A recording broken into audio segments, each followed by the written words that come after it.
காட்டில் கண்ட விசித்திர குழந்தை. ஒரு அடர்ந்த காட்டில், ஜாதுக்கு காட்டுப் புதர் நடுவே ஒரு விசித்திரமான முட்டை இருந்தது. அது சாதாரண முட்டை மாதிரி இல்லை. மெதுவா ஒளி வீசிக்கிட்டே இருந்தது. அந்த வழியாக வந்தாள் ஒரு முயல் மனுஷி. அவளுக்கு குழந்தைகள் மீது ரொம்ப பாசம். அந்த முட்டையை பார்த்ததும் அவளுக்கு ஆச்சரியம். இது யாருடைய முட்டையோ ன்னு சொல்லி அதை அன்போடு வீட்டுக்கு எடுத்துட்டு போனாள். நாள் கழிந்தது. ஒரு காலை டக் ன்னு சத்தம். முட்டை உடைந்தது. அதுக்குள்ள இருந்து வந்தது ஒரு அழகான ஒளி வீசும் குழந்தை. அந்த குழந்தை சிரிச்சதும் முழு வீடும் சந்தோஷத்தால் நிரம்பிச்சு. முயல் மனுஷி அந்த குழந்தையை தன் சொந்த பிள்ளை போல வளர்த்தாள். காட்டுப் பழங்கள், தேன், அன்பு, பாதுகாப்பு எல்லாமே கொடுத்தாள்.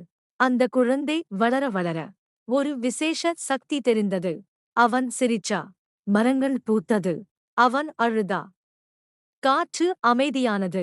காடு முழுக்க சொல்ல ஆரம்பிச்சாங்க, இந்த குழந்தை சாதாரணம் இல்ல. இவன் காட்டின் வரம். முயல் மனுஷியும் குழந்தையும் சந்தோஷமா வாழ்ந்தாங்க. அந்த காடு அவர்கள் அன்பால் எப்பவும் பசுமையா இருந்தது. குட்டீஸ், இந்த கதை பிடிச்சுதா? நல்ல பழக்கம் வளர்த்துக்கோங்க.